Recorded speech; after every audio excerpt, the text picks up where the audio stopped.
اللي بيبعت بيصوت لمين؟ يعني طب حطيت دراسة جدوى يعني يتكلف المشروع ده يعني كام مثلا؟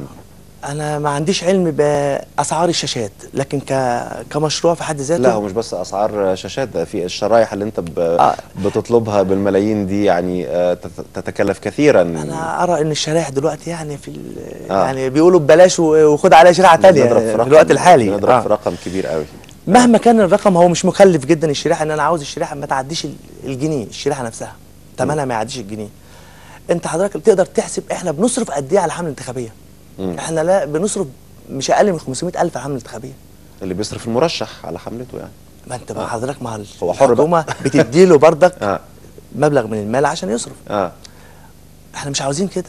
انا عاوز كل واحد في اي مكان 80 مليون ينتخبوا بره مصر جوه مصر ينتخب ويبقى عارف ان صوته راح، ان هيجي له رساله ان تم اضافه صوته بكل سلاسه وانت قاعد في بيتك وانت في يعني انا عاوز ان انا اريح المواطنين وفي نفس الوقت احسس الشعب المصري ان انت انتخبت فعلا بحريه. يجوز ليا ان المرشح خلال الفتره اللي انتخبتها ما امشي من البرنامج، ان اجيب هذا الشريحه بدون اي عمل مظاهرات ولا الشغب ولا ان انا انزل زي ما في ميدان التحرير. الناس دول افاضل طبعا، ولكن احنا بنقول احنا بعد الثوره.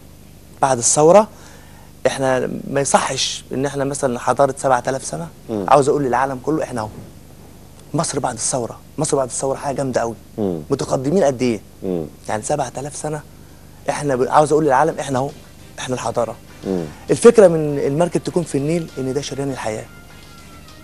يعني انا مش شرط ان مصر كلها تقف. هي فكره الحقيقه جميله يعني. عاوز اقول واي تفكير جديد وفي ابداع يعني نحب نسمعه، لان احنا الحقيقه بقى لنا 30 سنه ما بنسمعش اي افكار. فيعني جميل قوي ان احنا نسمع افكار زي كده. يكون لو البحث العلمي المصري لمده 5 سنين وقف مع المواطنين المصريين يقدروا يغزوا العالم. المواطنين المصريين عندهم افكار ما حدش يقدر يتخيلها، ولكن ما فيش ما يساعده. طبعا حضرتك الفقر والتعب والايجاد، وبعدين من المشروع بتاعي كمان مش هيخلي اي اجهزه الشرطه فيها علاء الهار واتهام اجهزه الشرطه كمان. خلاص لا كان بيتهموا اجهزه الشرطه ان هي بتزور انتخابات بقى في الحاله دي. لا كان احنا بننتهب اجهزه الشرطه بنتهمها اتهام مباشر ان هي بتزور انتخابات. خلاص جهاز الشرطه هيرتاح ان احنا كل الاعباء على جهاز الشرطه، او يمكن احنا اللي هنرتاح لو نفذنا المشروع ده. لا كمان طيب. احنا اعباء جامده جدا على جهاز الشرطه، اعباء رهيبه. كل حاجه للشرطه، مش يعني كل حاجه للشرطه، حتى لو الحوادث، السجل المدني، الانتخابات، هات الشرطه، يعني احمال جامده. فنخف بقى، يعني المفروض نخف عليه، نحس ان الشرطه ده بيخدمك وخايف عليك وانت خايف عليه.